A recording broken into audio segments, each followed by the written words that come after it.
Hello and welcome. This is the cheapest LGA 1700 ITX motherboard I could find. It is Jginyue H610i. This costs 63 US dollars from AliExpress. This is based on a 610 chipset, which is the low-end chipset found on Intel motherboards.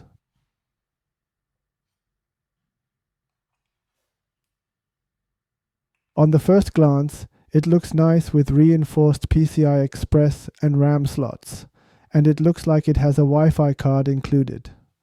What's more important, to me at least, is that it has two M.2 slots. They are version 3. The primary one is wired with 4 lanes, and the one on the back is wired with 2 lanes. It's not an ideal setup, but good enough for a budget board like this. PCI Express for GPU is version 4. The motherboard spec page does say that it supports 13th gen CPUs, and we will find that out soon enough. I also see an RGB output, 2 of them actually. I will see how it works in the BIOS screen, again soon enough. Jginyue motherboards has a snow white theme in majority of their products, and this one is no exception. Overall, this is a nice looking board.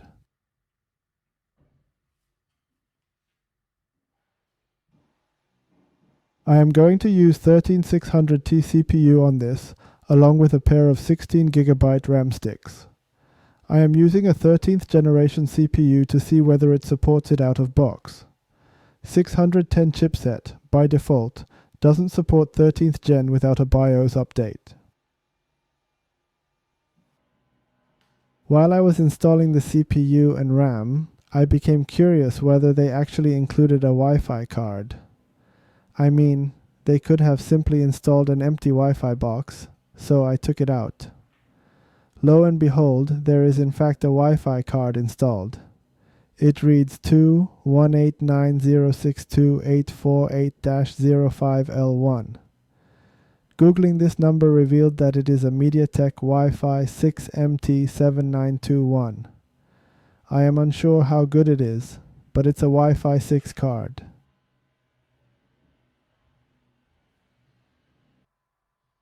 Alright, I am in BIOS, meaning this motherboard supports Intel 13th gen out of the box, which is pretty awesome. The first thing I notice is the build/BIOS date. It's March of 2025. It should have the necessary fixes to properly run 13th and 14th gen.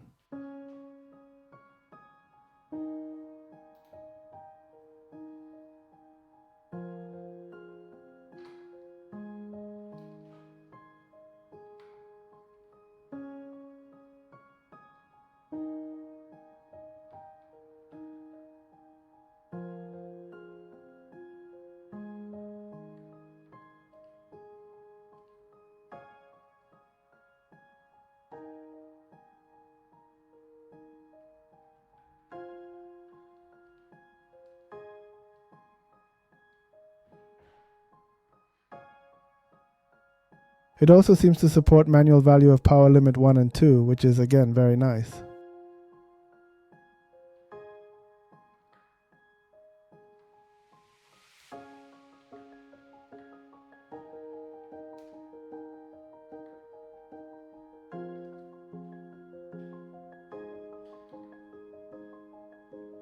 It doesn't look like it has any pre-programmed RGB color choices.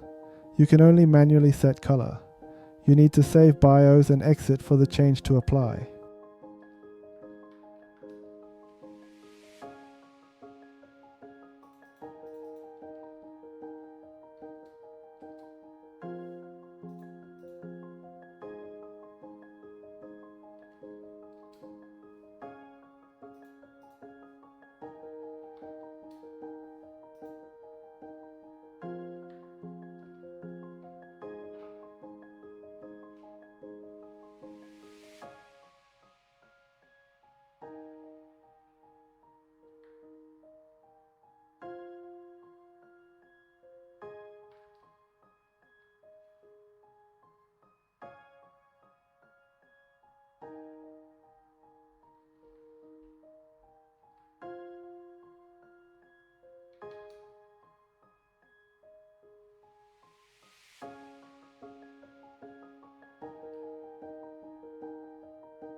I've installed Unix Mint.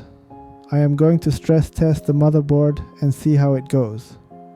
You will be seeing more Unix than Windows from now on, because I am trying to move away from Windows. My primary reason for this is to reduce time installing Windows and then updating it. Sometimes I need to activate it as well. All in all, it takes roughly half an hour to get everything ready if I use Windows. Unix Mint, however, takes about 10 minutes max.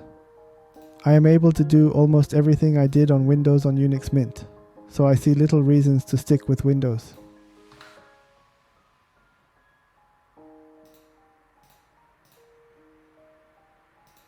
Do you see that?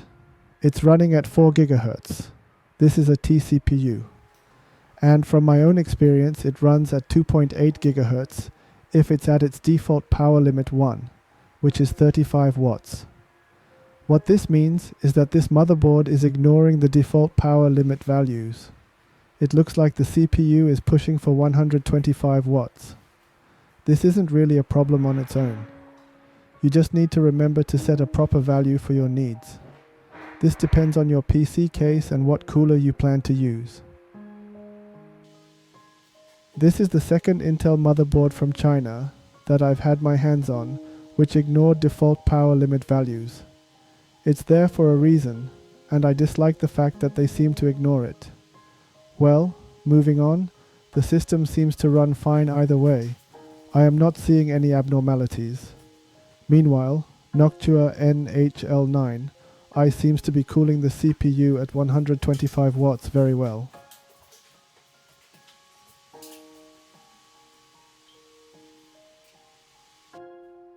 Here are some facts. This motherboard costs $63. The price itself can hardly be beaten, and you get two M.2 drive slots, which is generally unheard of from a motherboard of such a price range. If you try to purchase an ITX motherboard from known brands that has two M.2, you are going to pay twice more at the least. Having said that, it is missing a USB-C internal port.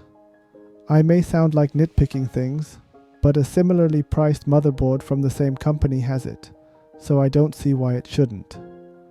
Additionally, the M.2 slots are outdated with PCI Express version 3. These can be forgiven by the fact that it costs only $63 to be honest. If it makes you feel any better, it does include a Wi-Fi card. I am not sure how good it is, but it's there. Overall, if you are on a tight budget and are looking for LGA 1700 platform, you can certainly consider this motherboard.